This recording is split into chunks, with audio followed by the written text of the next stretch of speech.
स्वतेः प्रदिशः सन्तु मह्यम्। भगवते उमामहेश्वर साम्बदा शिवाय नमः। पयस्नानं समर्पयामि। पयस्नानान्ते शुद्धोदकस्नानं समर्पयामि। शुद्धोदकस्नानान्ते आचमनीयं जलं समर्पयामि। दरिद्रावणो आकारिकन्दिष्टो रस्वस्य भाजिनः सुरभिनो मुखाकारत प्राण आयो गुङ्गेतारिकाता। श्री भगवते उमामहेश्वर सदा शिवाय नमः। तदिस्नानं समर्पयामि। तदिस्नानान्ते शुद्धोदकस्नानं समर्पयामि। शुद्धोदकस्नानान्ते आचमनीयं जलं समर्पयामि।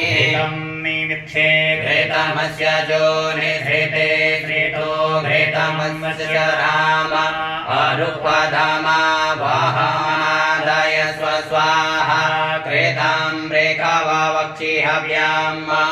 श्री भगवते उमामहेश्वर साम्बदा शिवाय नमः। घृतस्नानं समर्पयामि। घृतस्नानान्ते शुद्धोदकस्नानं समर्पयामि। शुद्धोदकस्नानान्ते आचमनीयं जलं समर्पयामि। मधुपाता रेतायते मधुक्षरन्ति सिन्धवः माध्वीर्णः सन्तोकदेः मधुनक्तमुतो कसो मधुमत्पार्थिवगो रजः मधुद्योरस्तु नः पिता मधुमानोपनस्पतिर्मधुमाम् अस्तु सूर्यः माध्वीर्गावो भवन्तु नः। भगवते उमामहेश्वर सदा शिवाय नमः। मधुस्नानं समर्पयामि। मधुस्नानान्ते शुद्धोदकस्नानं समर्पयामि। शुद्धोदकस्नानान्ते आचमनीयं जलं समर्पयामि। पुरसमुद्वय सगो सूर्ये सन्तगो समाहितम् अपागुरस्य जोरसस्ताम्बो गृह्णामितममुपय मगृहीतो सीन्द्राय वाजुष्टं गृह्णामेकते जोनिरीन्द्राय वाजुष्टतमम्। भगवते उमामहेश्वर साम्बदा शिवाय नमः। शर्करास्नानं समर्पयामि। शर्करास्नानान्ते शुद्धोदकस्नानं समर्पयामि। शुद्धोदकस्नानान्ते आचमनीयं जलं समर्पयामि। ऊर्जमे सुमृता च मे पायस मे रस च मे घृतं च मे मधु च मे शक्ति च मे सपीति च मे प्रीति च मे चैत्रं मे जैत्रं च महोर्विद्यां च मे जनेन कल्पन्ताम्। श्री भगवते उमामहेश्वर साम्बदा शिवाय नमः। मिलितपञ्चामृतस्नानं समर्पयामि। मिलितपञ्चामृतस्नानान्ते शुद्धोदकस्नानं समर्पयामि। शुद्धोदकस्नानान्ते आचमनीयं जलं समर्पयामि। रसदीयावस्वानाजो नेमापश्चाप्रेदेवे मग्ने सर्गो सृज्यामाग्रे विष्टान् ज्योतिकमान् पुनरासदा। श्री भगवते उमामहेश्वर साम्बदा शिवाय नमः। भस्मोदकस्नानं समर्पयामि। भस्मोदकस्नानान्ते शुद्धोदकस्नानं समर्पयामि। शुद्धोदकस्नानान्ते आचमनीयं जलं समर्पयामि। गन्धर्वा अकरस्त्वामिन्द्रस्त्वां बृहस्पतिः त्वामोकते सोमो राजा विद्वान् यक्ष्माकमुच्यत।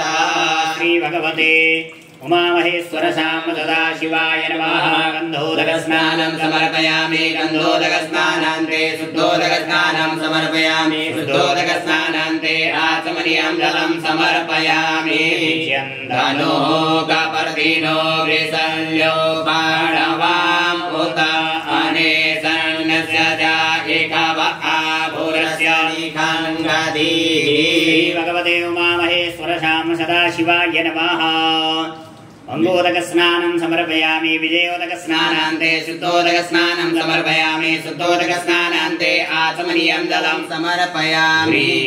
समे जवा समे माका समे तिला समे मुद्गा समे खल्वासमे प्रियङ्गवसमे नवसमे श्यामाकासमे निवारासमे गोधूमासमे मसूरासमे जनेन कल्पान्ताम् श्री भगवते उमामहेश्वर शाम सदाशिवाय नमः तिलोदकस्नानं समर्पयामि तिलोदकस्नानान्ते शुद्धोदकस्नानं समर्पयामि शुद्धोदकस्नानान्ते आत्मनीयं जलं समर्पयामि गर्भोदकस्नानं प्रजापतिश्चरति गर्भे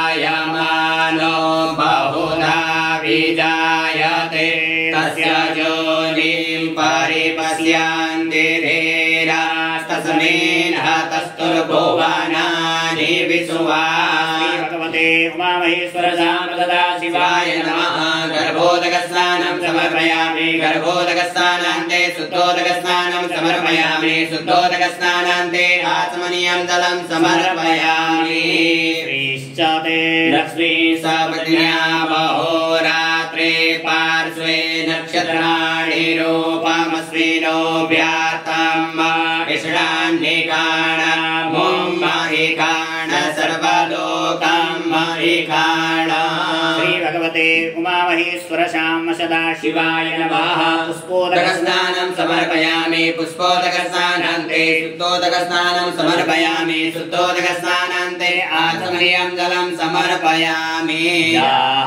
फलिनिर्जा अफला अपुक्पाजा सपुक्विणी बृहस्पतिरसूतास्तानो मुञ्चन्त्वगुंहसः श्री भगवते उमामहेश्वर शाम सदाशिवाय नमः कदलीफलोदकस्नानं समर्पयामि कदलीफलोदकस्नानान्ते शुद्धोदकस्नानं समर्पयामि शुद्धोदकस्नानान्ते आत्मनीयं जलं समर्पयामि पुष्पैः सम्पूज्य पुनः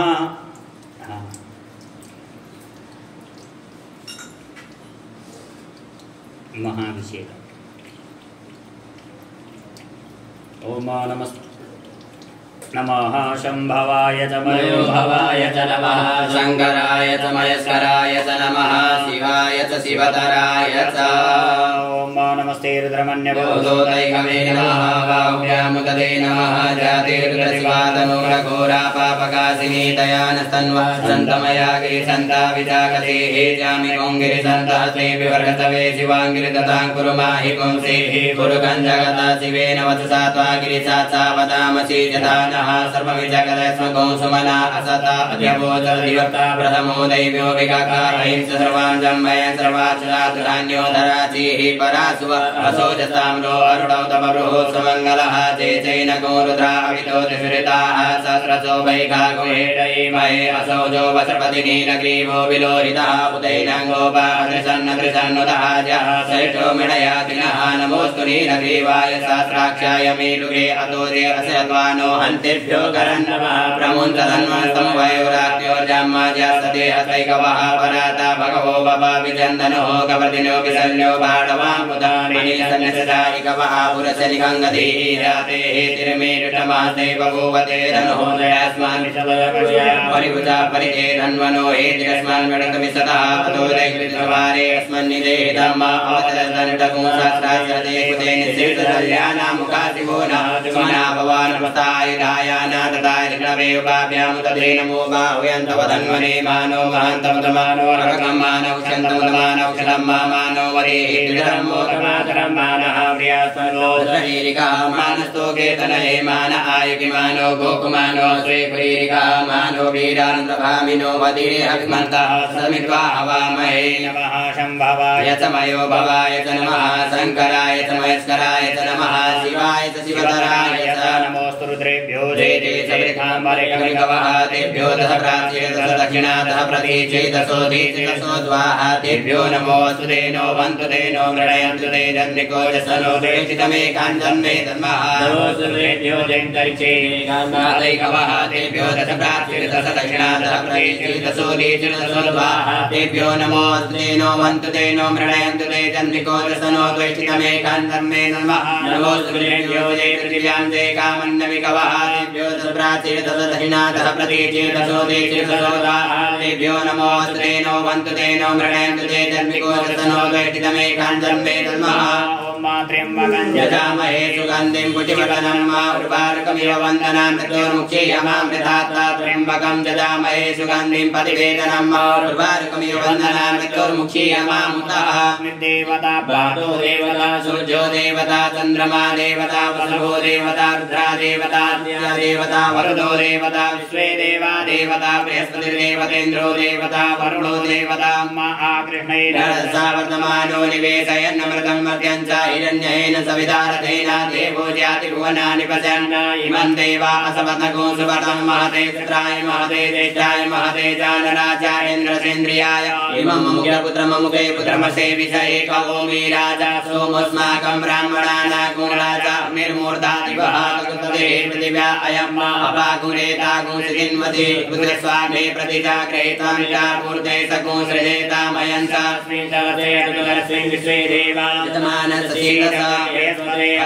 जो अरयादिमद्रादिक्रतुमदने कोचलीतय सवसर्गविडन्ते चित्रम्मा अन्नात् परिश्रुतोरसं ब्राह्मणा विभिगतब्रह्मया सोमं प्रजापतिः तेन सतमिन्द्रियं विपानको शुक्रमन्दस इन्द्रसेन्द्रियमिदं पयोमृतं मधु सन्नो देवीरवितया आपो भवन्तु भीतये संजोरविस्रवन्तु नः कयान चित्रः भुवतु ते सदा वृदः सखाकया सजिष्टया वृता केतुं कृण्वन्यकेतवे पेशो मर्या अवेशते समुखवीरजायताः ब्रह्मा मुरारे त्रिपुरान्तकारी भानो सदे भूमिसुतोपदस्सा गुरुश्च शुक्रश्च निराहुकेतवा सर्वे ग्रहाः शान्तिकरा भवन्तु मृत्युञ्जयाय रुद्राय नीलकण्ठाय शम्भवे अमृतेशाय सर्वाय महादेवाय ते नमः श्री उमामहेश्वर श्याम सदाशिवाय नमः महाभिषेकस्नानं जलं समर्पयामि तेजं वाचं प्रपदे वरो जजो प्रपदे साम प्राणं प्रपदे चतुः सूत्रं प्रपदे वागोजः सहोजो मयि प्राणापाणो जन्मे छिद्रं चक्षुको हृदय समनसो वात्रिनयनं बृहस्पतिर्मे ददातु सन्नो भवतु भुवनसरस्वती पूर्वः स्वाहा हर हर महादेव शंभो काशी विश्वनाथ गंगे हर हर महादेव शंभो काशी विश्वनाथ गंगे काशी विश्वनाथ गंगे बाबा अमरनाथ संगे काशी विश्वनाथ गंगे बाबा अमरनाथ संगे हर हर महादेव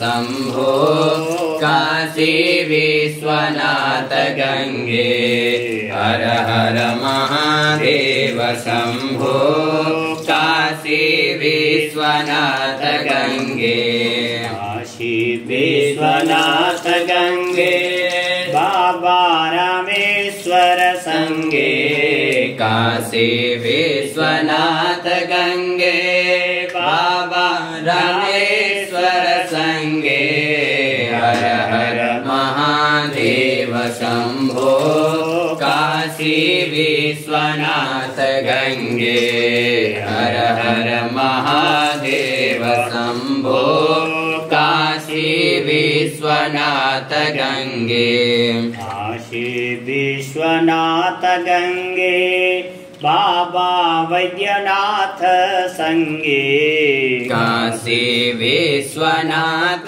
गंगे बाबा वैद्यनाथ संगे हर हर महादेव शंभो काशी विश्वनाथ गंगे हर हर महादेव शंभो काशी विश्वनाथ गंगे काशी विश्वनाथ गंगे बाबा अन्नपूर्णा संगे काशी विश्वनाथ गंगे बाबा अन्नपूर्णा संगे हर हर महादेव शंभो काशी विश्वनाथ गंगे हर हर महादेव शंभो काशी विश्वनाथ गंगे काशी विश्वनाथ